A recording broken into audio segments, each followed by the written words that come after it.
será pronunciada por el doctor Salomón Lerner Febres, distinguido filósofo, profesor de la Pontificia Universidad Católica del Perú, de la que ha sido rector en dos oportunidades. El doctor Lerner recibió el encargo del gobierno de transición en 2001 de presidir la Comisión de la Verdad y Reconciliación.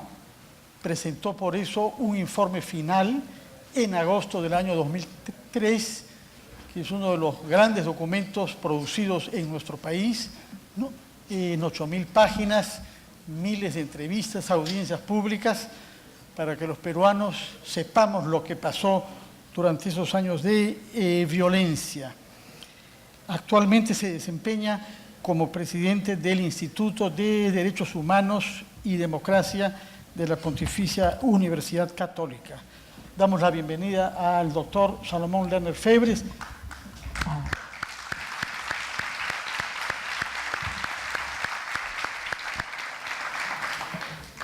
Muchas gracias. Muy buenos días, estimados amigos. Es un honor tener la ocasión de pronunciar esta charla en un encuentro tan importante y necesario como es este primer seminario iberoamericano de educación en derechos humanos. Deseo, pues, al comenzar esta intervención, expresar mi profunda gratitud a los organizadores del encuentro, no solo por haberme conferido este honroso encargo, sino también y sobre todo por haber tenido la iniciativa de convocarnos para una jornada de reflexión e intercambio de ideas acerca de un tema de trascendencia indudable para el futuro de nuestras sociedades. No soy un experto en pedagogía, ni tampoco lo soy en políticas de educación. Por tales razones, las reflexiones que me propongo compartir con ustedes en estos minutos no versarán precisamente sobre los aspectos científicos y técnicos de la formación en derechos humanos dentro de las escuelas o de las universidades. Por fortuna, contamos en los diversos paneles de este seminario con reconocidos especialistas en la materia, quienes ciertamente nos invitarán a reflexionar sobre las maneras en que debe ser concebida, planificada y realizada esa formación, sobre las metodologías más apropiadas para ello y, tan importante como eso, acerca de lo que podemos esperar de manera realista de los diversos sistemas de educación en esta materia. La contribución que deseo hacer en este momento inicial del seminario será pues de contenido más general, pero me atrevo a pensarlo no menos relevante para nuestra discusión. Me propongo bosquejar una idea acerca del puesto que la educación en derechos humanos ocupa o debería ocupar en el futuro de la democracia en nuestras sociedades. Ello implica, en un plano elemental, preguntarnos qué es lo que se halla en juego cuando hablamos de una educación que forma a sus ciudadanos en y por el respeto de los derechos humanos, y qué riesgos enfrentamos cuando no existe tal orientación pedagógica. Tengo la convicción de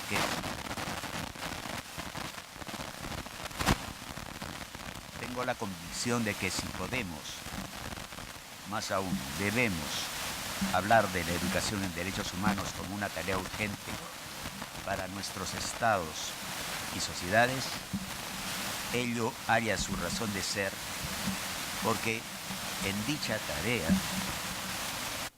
gracias, decía que en dicha tarea reside la posibilidad de dar sustancia y perdurabilidad a nuestras democracias. No cabe ser indiferentes a ese respecto. Por desgracia, la historia contemporánea de nuestros países nos ilustra de modo abundante sobre las grandes tragedias que se derivan de una precaria valoración de los derechos humanos. Dictaduras y conflictos armados han sido, como bien sabemos, escenarios recurrentes de degradación y desprecio de la vida y de la dignidad humanas dentro de la vida social. Hemos de confesar que en nuestra historia reciente no hemos estado adecuadamente preparados para responder al autoritarismo y a los llamados a la violencia, asumiendo entonces una postura activa basada en principios humanitarios, democráticos y de respeto a los derechos fundamentales.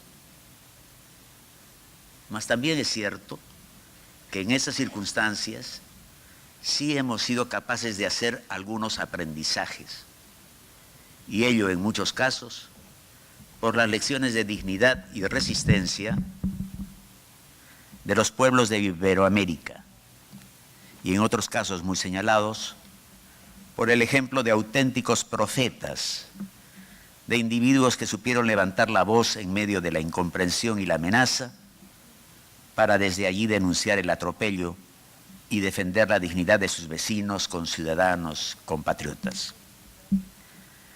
Qué duda cabe que una de las más destacadas entre esas personalidades fue Monseñor Óscar Arnulfo Romero, obispo de El Salvador, quien hizo de su labor pastoral una valiente y constante defensa de las víctimas de la violencia estatal cuando la guerra civil azotaba ese país. Una defensa que, como sabemos, le costó la vida. El magisterio de Monseñor Romero anticipó y condensó así la arriesgada y muchas veces heroica trayectoria de la defensa de los derechos humanos en América Latina. En el año 1980, cuando fue asesinado por un poder que no toleró su voz en defensa de los pobres, su país, El Salvador, atravesaba por una inmensa prueba: la violencia armada, que aún se prolongaría por varios años más.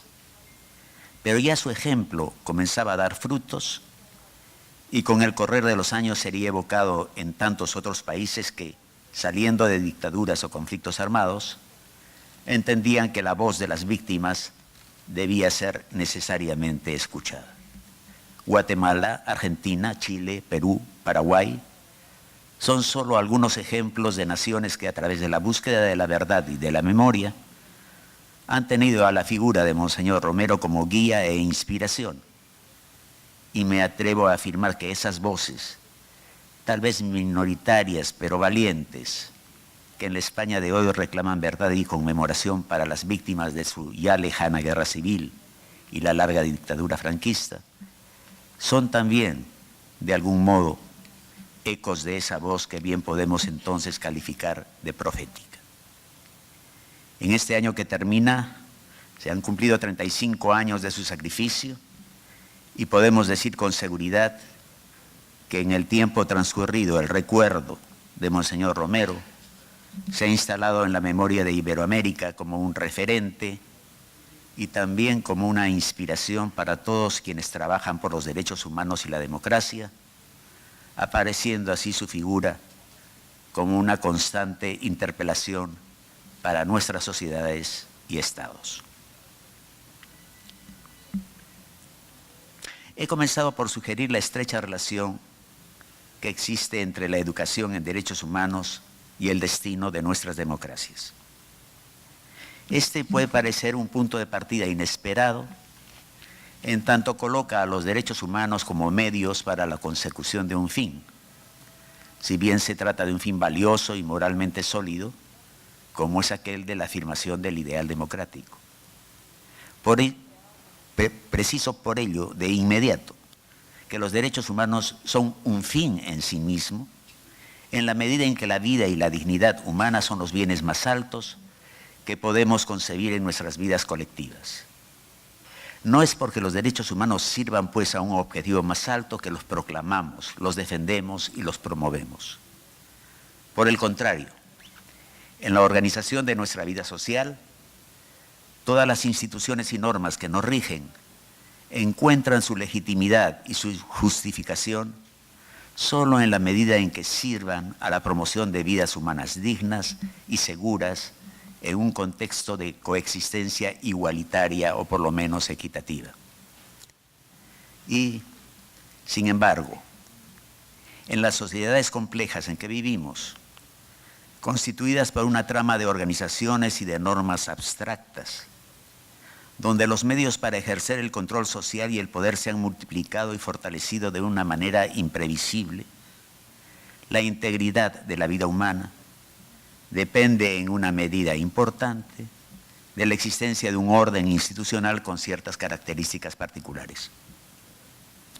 Ese es el orden representado por la democracia, y es por ello que ella se convierte también en un fin último, pero a condición de que la entendamos con un sentido integrador y no únicamente reducida a un conjunto de reglas sobre el poder.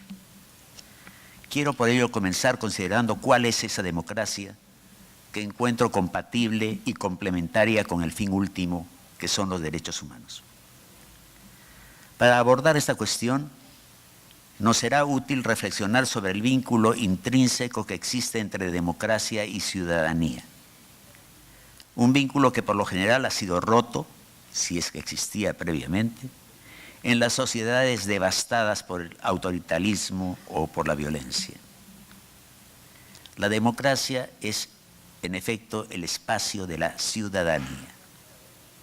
No es factible hablar de bienestar o de paz sin preguntarnos al mismo tiempo por la existencia de una vida efectivamente democrática. Nuestro bienestar, lo sabemos, depende de la satisfacción de nuestras necesidades materiales básicas, pero no se agota allí, en la misma medida deriva del cumplimiento de nuestras aspiraciones morales. Estas aspiraciones, por cierto, han variado a lo largo de la historia y han sido diferentes según las particularidades de distintas civilizaciones. Hoy, en nuestro mundo, el horizonte elemental del bienestar moral es el del reconocimiento y respeto de la dignidad inherente a cada uno de nosotros. Este principio general fue anticipado de muy diversas formas por los más sagaces pensadores del mundo moderno. Al hablar de la Ilustración, Immanuel Kant identificó la obligación de pensar por uno mismo como un mandato casi imperativo, ineludible de nuestra época, y así situó en el centro de nuestro mundo social el ideal de la autonomía del sujeto racional. A comienzos del siglo XIX, Hegel colocó en el centro de su intensa reflexión política la demanda de reconocimiento como núcleo de la socialidad humana. Y más adelante, en ese mismo siglo, Alexis de Tocqueville proclamó que el mundo avanzaba inevitablemente hacia la igualdad. Autonomía, reconocimiento, igualdad, ideales instalados en el centro de nuestra imaginación social, son pues entonces el criterio de nuestro bienestar en tanto miembros de una comunidad política y civil. Ahora bien, el régimen democrático es, en nuestra civilización, aquel que garantiza el cumplimiento de esos ideales. Y al decir esto se afirma también implícitamente que la democracia es mucho más que un conjunto de reglas para acceder al poder y ejercerlo. Entendida en su dimensión institucional, la democracia es en efecto ese conjunto de reglas y como tal se halla identificada con un acuerdo social sobre la distribución y la práctica del poder.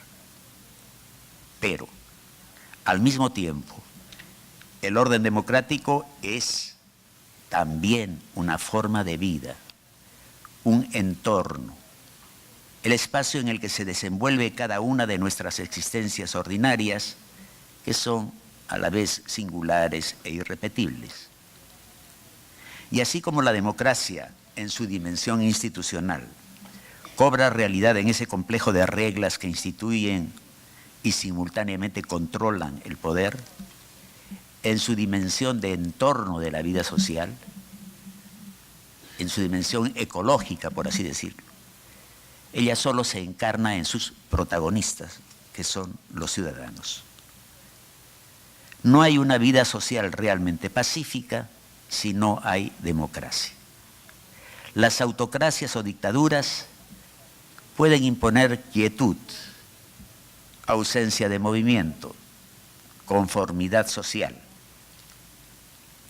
Pero eso no es un estado de paz, sino de sometimiento.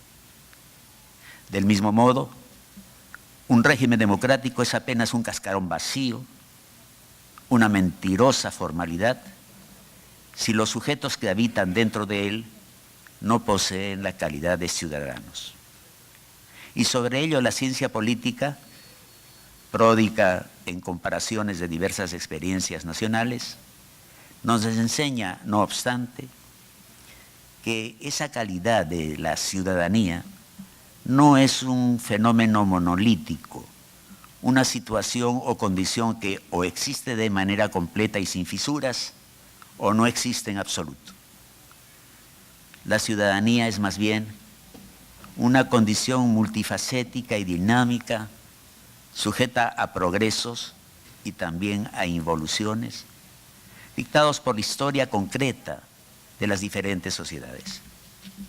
Dicho esto, esa comprobación no debe llevarnos a diluir nuestro grado de exigencia frente a las democracias actuales. Antes bien, ha de invitarnos a llamar la atención sobre la doble responsabilidad de nuestras sociedades. Estas deben buscar con igual empeño tanto la instauración de sus democracias como sistemas institucionales, como el florecimiento y la expansión de la condición de ciudadanos plenos entre sus pobladores. Así como corremos el peligro permanente de reducir la democracia a su aspecto electoral, también enfrentamos el constante riesgo de entender la ciudadanía únicamente en su dimensión política. La teoría clásica del fenómeno ciudadano nos dice que este es el resultado de una paulatina ampliación de los derechos de los sujetos. Estos derechos no son únicamente políticos, son también civiles y sociales. Y todos ellos aparecen englobados por esa gran conquista de nuestro tiempo, que es la doctrina de los derechos humanos. Es importante tener en cuenta esta naturaleza múltiple de la ciudadanía, pues de lo contrario se nos hará difícil entender en qué sentido una existencia ciudadana genuina puede convertirse en efecto en fuente de bienestar moral para las personas y ser por tanto expresión del anhelado desarrollo integral. Reducida a su sola faceta política, la ciudadanía estaría cumplida cada vez que un sujeto participara del fenómeno del poder en su sociedad, ya fuese mediante el simple acto del sufragio o por alguna otra actividad más o menos protagónica. No obstante, así acotado el fenómeno, quedará siempre pendiente la pregunta acerca de qué satisfacción, qué grado de autorrealización puede un sujeto extraer efectivamente de una actividad tan concreta. Y particular, así pues, el preguntarnos si la ciudadanía es solo esa facultad que tenemos para intervenir en la conducción institucional de nuestros asuntos públicos, si en particular, al preguntarnos sobre ello, si la ciudadanía es solo la facultad para intervenir en la conducción de los asuntos públicos, nos estamos con ello proponiendo una interrogación de consecuencias que van mucho más lejos, que son mucho más amplias. Esa cuestión no sería otra que aquella que nos pregunta qué valor tiene en verdad la democracia como espacio para la realización de los hombres. Una convicción compartida por destacados pensadores sobre el tema de la democracia es que esta es, sobre todo, una forma de vida. Esta afirmación sitúa el problema que nos ocupa en un plano de reflexión muy amplio, en el que confluyen la ética, la psicología, la antropología filosófica, entre otras ramas del pensamiento en torno a nuestra existencia. Ahora bien, ese espacio se halla dominado por un concepto central. Y ese concepto central es el de la socialidad. Esto es, el carácter necesario, por tanto no contingente, de nuestra existencia en sociedad. Esa socialidad no es valorada siempre de la misma manera. Un agudo ensayista contemporáneo, Todorov, ha recordado que en la tradición filosófica occidental hay al menos dos formas de encarar el problema. Por un lado están quienes como Montaigne, Hobbes o Freud aceptan esa existencia social como un mal ineludible y necesario con el cual debemos aprender a coexistir.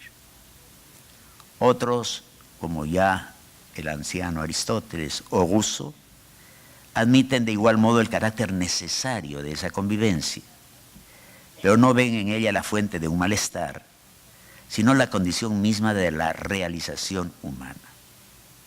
Somos seres incompletos, pero en vías de plenitud. Y esa promesa de realización de nuestra naturaleza, esa posibilidad de ser lo que estamos llamados a hacer, solo puede cumplirse por nuestra existencia con los otros, por nuestra prolongación en ellos y por nuestra apertura a aquellos que son al mismo tiempo distintos y semejantes a nosotros mismos. En la tradición del pensamiento democrático, hallamos, con ciertos matices de diferencia, una partición análoga. Desde una comprensión estrictamente liberal de la democracia, ella está llamada a garantizar que el individuo pueda perseguir sus fines particulares y legítimos por medios pacíficos y legales y con la menor interferencia posible del Estado o de los otros miembros de la sociedad. La democracia sería, por tanto, un acuerdo social, un sistema de cauciones diseñado para la realización de un hombre ya completo en sí mismo, un sujeto entendido como homo clausus, según la oportuna denominación del sociólogo Norbert Elias.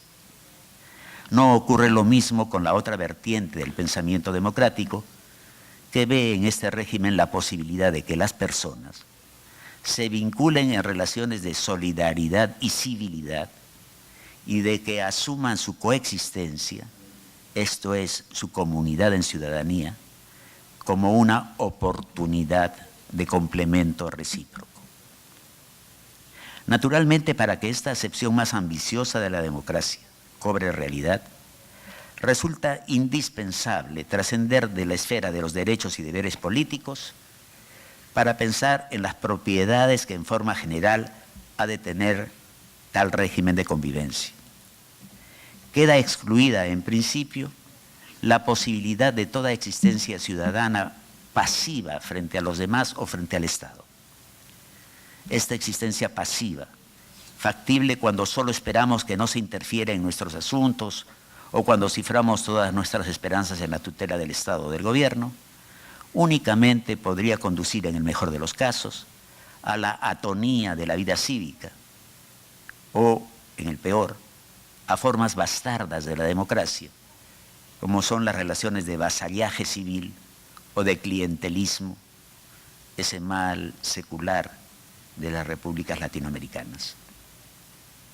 El núcleo de una edificación democrática orientada a instituir un espacio de realización humana, es decir, de desarrollo, constituye más bien en el arraigo, se constituye en el arraigo y en la difusión de una ciudadanía activa.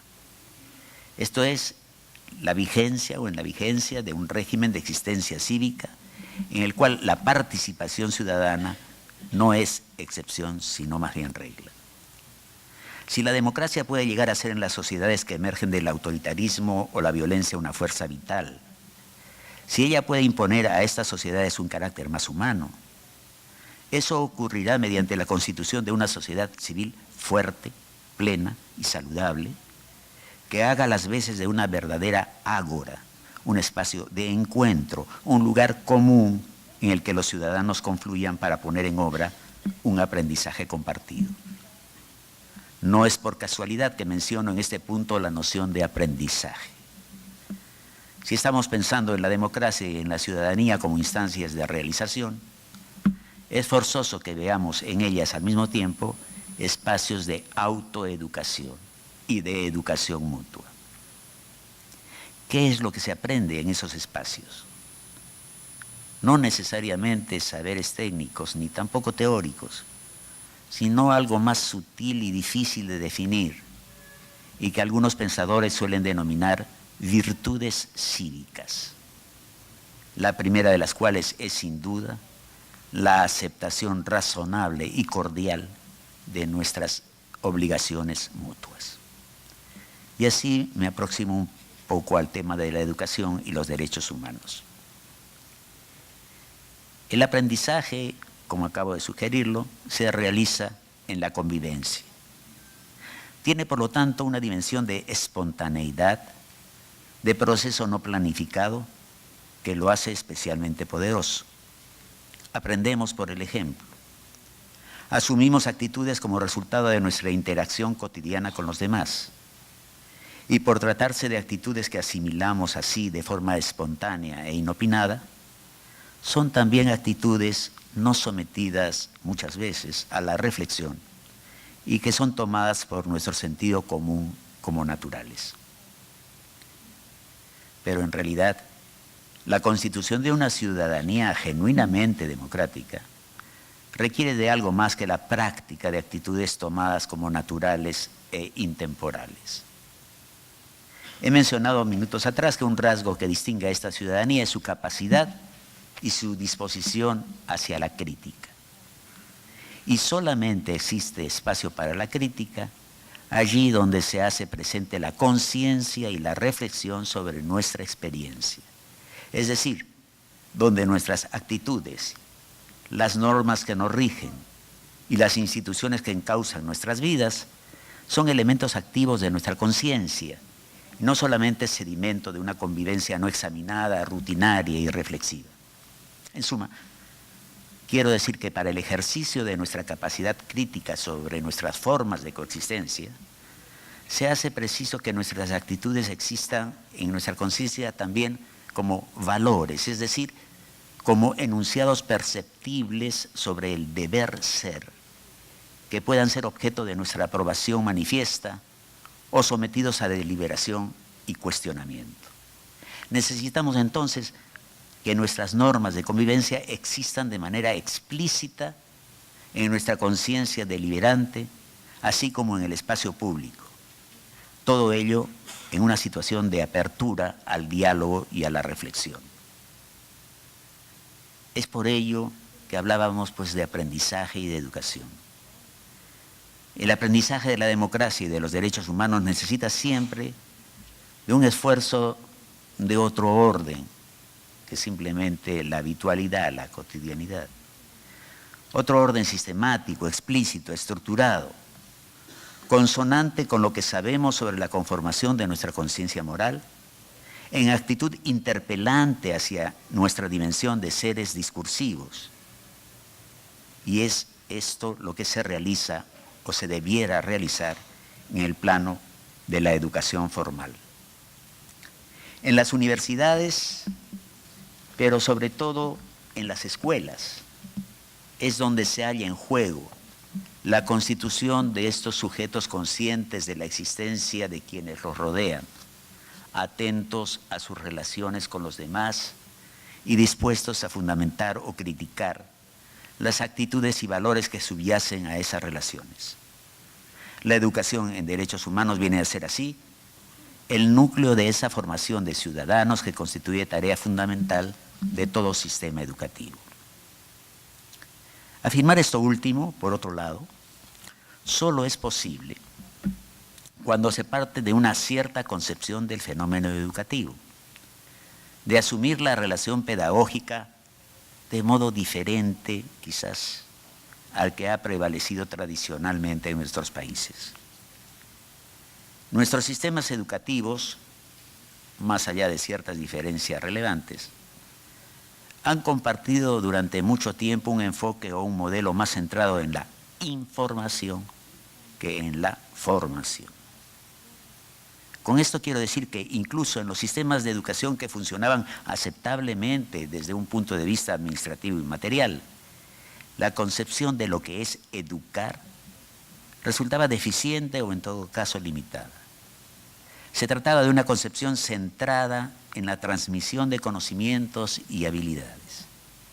Educarse era conocer los datos de las historias nacional, regional o mundial. Estar habilitado para resolver problemas de índole aritmética, algebraica o geométrica. Hacerse de un acervo de lecturas, narrativa, lírica. En los peores casos, conocer nombres de títulos destacables en la historia de la literatura, sin siquiera frecuentar novelas, poemas, dramas o ensayos. Se trataba de una aproximación al saber, a la educación, cuyo ideal podría ser descrito como, entre comillas, enciclopédico. Prevalecía la idea de que el proceso educativo debía consistir en la adquisición de un conjunto de contenidos más o menos amplios. Para decirlo en claro, el saber era un repertorio.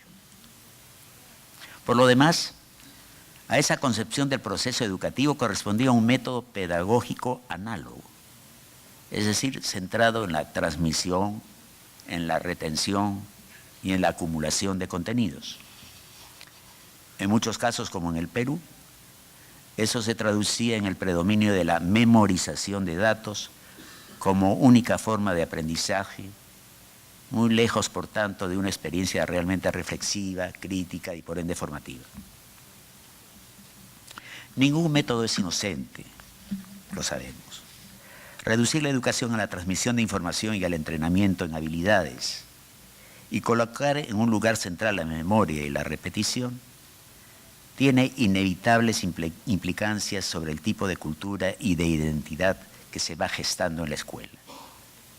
De la mano de tal orientación viene el culto a la obediencia, la concepción vertical de la relación pedagógica y, por extensión, de la vida social, el fomento de la sumisión y del conformismo intelectual y la renuncia a las facultades críticas que son presentadas como valores negativos y disruptivos. No es difícil advertir, por consiguiente, que ese tipo de educación se halla muy distante de ser una instancia de formación de ciudadanos ansiosos de vivir en una sociedad democrática y preparados para vivir en tal tipo de sociedad sosteniéndola, defendiéndola. Por el contrario, los rasgos que he mencionado se condicen con identidades que sostienen un cierto concepto de la autoridad que se halla en las antípodas del orden democrático. Allí docentes y directores de escuela aparecen como figuraciones de una autoridad que no debe dar explicaciones y que no puede ser cuestionada, sino solamente obedecida, sin preguntas ni críticas. Estas orientaciones van generando una cultura política que ya en el plano de la vida pública se convierten en tierra fértil para el autoritarismo, las dictaduras y el ejercicio de la violencia, ya sea que se trate de llevar adelante proyectos revolucionarios o de mantener el orden y la estabilidad. Pero incluso en los casos en los que se logra preservar el sistema democrático, aquello que tenemos son sistemas débiles, paralizados por la rutina y los mecanismos ciegos de la lucha por el poder, carentes de un compromiso serio con el respeto a los derechos fundamentales de la población. Y ello se debe, entre diversos factores, una vez más, a la baja calidad de nuestra cultura democrática y a la precariedad de la identidad ciudadana, una debilidad cuyo origen se encuentra, no totalmente, pero en gran medida, en el tipo de relación pedagógica que he mencionado. Por otro lado, ese modelo de educación ha encontrado una variante igualmente cuestionable, sobre todo en las universidades, aunque también en las escuelas. Me refiero a esa concepción de la educación que le atribuye la principal o exclusiva función de instruir a los individuos para que sean sujetos útiles en la vida productiva y para el éxito en la competencia económica. Ciertamente, en sociedades tan carentes y desiguales como las nuestras, sería un enorme error preconizar una educación completamente divorciada de tales necesidades prácticas.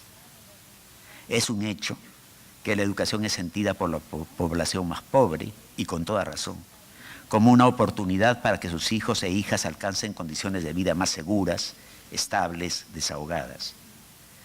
Pero también es cierto que una sociedad menos desigual, más equitativa y a la larga más humana, requiere de una transformación en otro plano más integrador, más orientado a modificar los valores con los cuales organizamos nuestras vidas y nuestra relación con los demás y con las instituciones que conforman el Estado.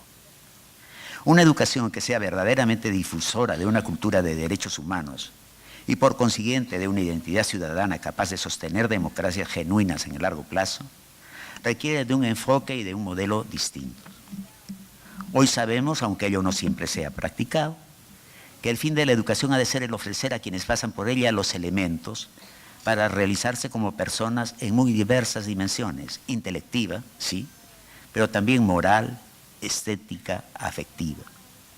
Eso significa, en una comprensión inmediata, trabajar sobre las potencialidades y capacidades de quienes pasan por el sistema educativo, dotándolos de los elementos requeridos para que lleguen a ser lo que elijan ser en un contexto de libertad y de coexistencia equitativa.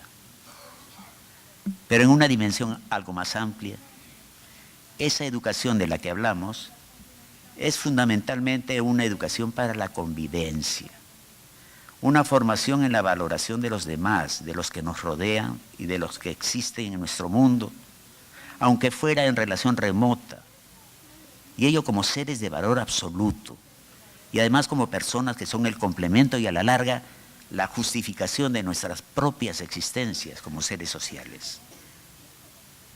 Desde cierto lenguaje filosófico asociado o tributario de Emmanuel Levinas, filósofo judío, nos referimos a esto como una perspectiva de alteridad, es decir, la adopción de la perspectiva del otro como la manera fundamental en que nos aproximamos al mundo. Ese otro, es decir, aquel que en principio se nos aparece como ajeno y distinto, se constituye desde una mirada que asuma la alteridad en aquel que nos da entidad propia, el que complementa nuestra existencia moral a través de su propia existencia, el que redondea nuestra entidad humana por su presencia y por su mirada. Deja de ser, por tanto, alguien ajeno y lejano para convertirse en alguien propio y cercano, un próximo, es decir, un prójimo. Es de esa asunción del otro, del prójimo, como constituyente de nuestro propio ser social e individual, que nace nuestro sentido de responsabilidad. Y por consiguiente, aunque en principio pueda sonar paradójico, también nuestra libertad, nace nuestra libertad, puesto que la libertad humana solo existe cuando hay sentido, cuando hay elecciones morales que hacer, cuando hay que hacer frente a responsabilidades. No es sencillo asumir esa mirada, esa perspectiva de alteridad, incluso si ella nos resulta inteligible y razonable en el plano discursivo. No lo es porque ella va a contracorriente de los principios más generales y arraigados de nuestra formación como personas en las sociedades modernas. En una dimensión cotidiana, se podría decir que la sociedad contemporánea nos moldea como seres orientados al individualismo, al egoísmo, a la competencia y a la realización de nuestros intereses propios como el objetivo más valioso de la existencia en sociedad. Desde un punto de vista filosófico, aparecemos, al menos desde la modernidad, como tributarios de una peculiar forma de conciencia. Se trata de una conciencia entendida de un modo cognitivo y de una representación del mundo orientada a trazar una distancia o una oposición entre sujeto y objeto, entre el yo y el mundo exterior.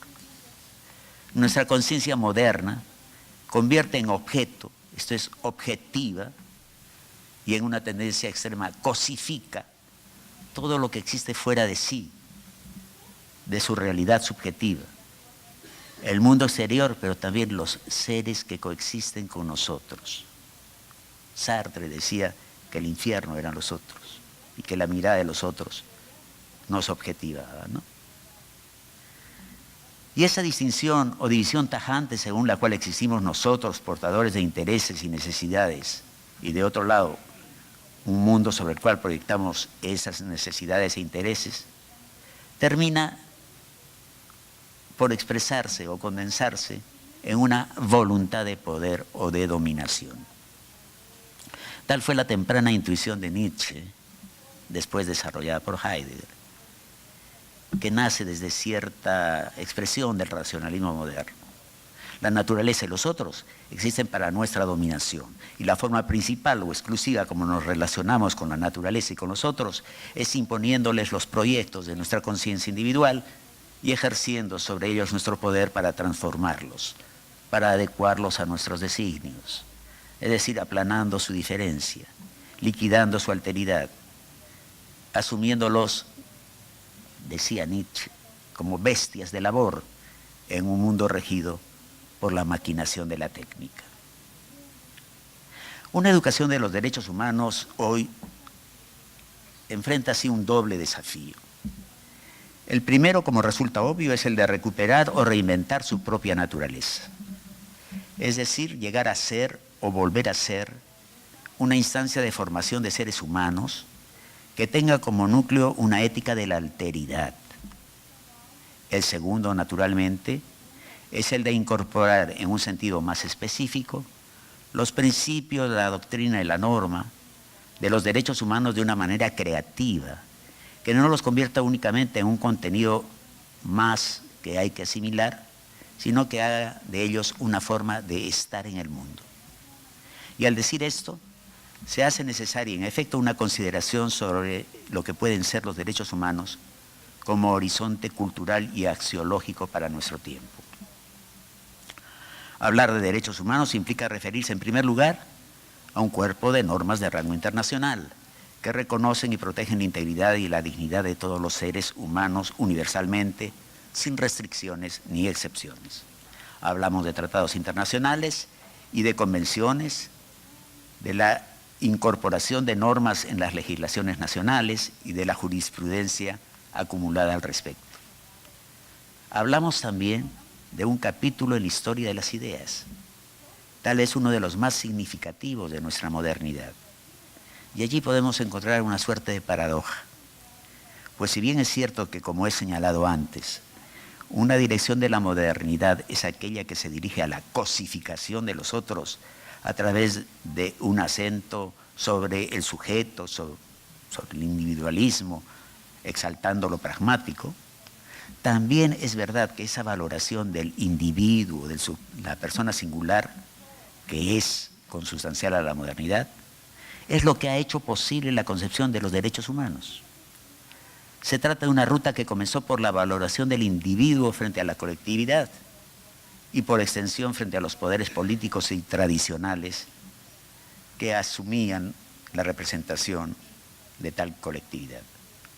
Nacen de allí las libertades, así como la convicción de que cada persona o ser humano posee unos fueros propios que no pueden ser transgredidos por el poder.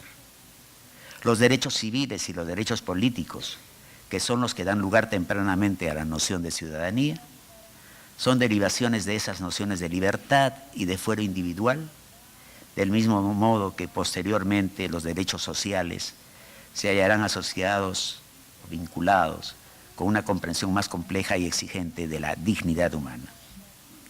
Así, la idea de los derechos humanos, su doctrina, su historia política y su sustentación filosófica guardan estrecha relación con ese momento histórico, el de la modernidad.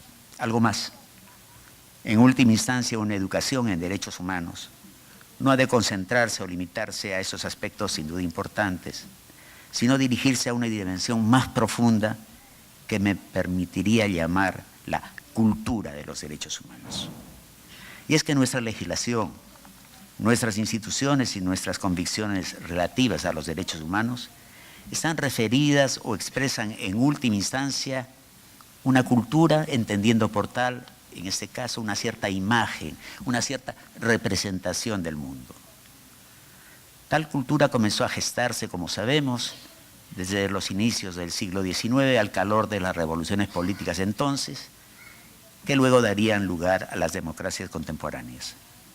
Pero podríamos decir que ella cobra impulso, se universaliza y adquiere poder persuasivo y carácter de urgencia a raíz de las terribles atrocidades ocurridas durante la Segunda Guerra Mundial y el genocidio de la población judía y otras minorías de Europa bajo el régimen nazi. Tal régimen no inicia la centuria de atrocidades a gran escala que fue el siglo XX, ni tampoco le pone fin, pero ha sido para nuestra imaginación contemporánea el epítome del mal que se ejerce desde el poder, desde la, entre comillas, razón de Estado, así como también la demostración más estremecedora de los extremos de horror a los que se llega cuando se niega calidad plenamente humana a una población. Un horror equivalente, tal vez, a lo que fue la esclavitud de la población africana o la servidumbre indígena en América. Es ahí donde se intensifica o se agudiza una sensibilidad humanitaria. El saber que hay abusos que no pueden ser permitidos bajo ninguna razón o pretexto. Y el convencimiento de que el racismo, la exclusión, la marginación y la cosificación de los otros son males que deben ser erradicados de nuestras sociedades. Una cultura de los derechos humanos encuentra sus raíces así, antes que en las indispensables normas e instituciones que la formalizan y que la hacen efectiva, en una cierta pulsión moral, una pasión ética, una capacidad de indignación que lleva a rechazar como inaceptables el abuso, el atropello, la humillación. Una cultura de derechos humanos existe, en primer lugar, como expresión o figuración de nuestra imaginación moral, es decir, de nuestra capacidad, en tanto seres simbólicos, para representarnos el mal en cuanto mal y para ponernos en el lugar de los otros y de sentir como propio el sentimiento ajeno. Pero el precepto de sentir lo ajeno, de sufrir lo ajeno como propio, no debería ser entendido como una metáfora, como una afirmación de sentido figurado. No se trata en rigor, desde la noción de alteridad que he mencionado antes, de fingir que lo otro nos es propio, sino de entender y de sentir, puesto que la imaginación es una cualidad de nuestro intelecto, pero también de nuestra afectividad. Que nuestro yo y nuestro mundo no existen completos en sí mismos y separados de los otros por una clara frontera, sino que se prolongan en los otros y se constituyen cabalmente por la mirada interpelante de esos otros. Es desde una sensibilidad tal que los abusos contra los derechos humanos se nos aparecen como una injusticia que se comete no solo contra la víctima directa, hacia la cual sentimos empatía, respeto y compasión, sino contra cada uno de nosotros, contra ese mundo de decencia moral básica en el que quisiéramos y debiéramos vivir. Atropellar los derechos humanos resulta así socavar las bases de nuestra coexistencia, degradar el mundo en que vivimos y militar torpemente en una forma radical de subversión. Una educación para los derechos humanos ha de ser, pues, un trabajo dirigido a nuestro intelecto, a nuestra razón crítica, a nuestra conciencia deliberante, como dije antes, pero también ha de ser una labor orientada a liberar nuestra imaginación de esas constricciones que a través de los siglos le han impuesto el individualismo ciego, las nociones egoístas de la competencia y el éxito, las avaras fantasías de poder y dominación que paradójicamente empobrecen nuestras vidas. Coexistencia respetuosa, convivencia creativa, respeto y celebración de la diversidad, cultivo cotidiano de nuestras facultades críticas, asunción de responsabilidades, capacidad de empatía y de compasión y sobre todo posibilidad de imaginarnos el lugar del otro y de instalarnos en ese lugar para desde ahí mirarnos y someternos a crítica y examen. Tales son algunos de los elementos que conforman la sustancia de la cultura de los derechos humanos. Y con esto quiero terminar reiterando que tal cultura no es, por lo tanto, en última instancia, un acervo de conocimientos y una forma de actuar con el fin de ser vistos, sino una forma de ser, un diálogo con nosotros mismos, que es, por fuerza, un diálogo con todos los otros que nos humanizan por medio de su mirada, de sus ilusiones, de sus anhelos, de sus temores, de su deseo y de su derecho a vivir vidas tan dignificadas y respetadas como las que uno quiere para sí mismo. Una escuela, una universidad, una comunidad educativa que entienda que esa es su tarea radical, se hallará preparada para hacer la mejor contribución al futuro de nuestras democracias. Gracias.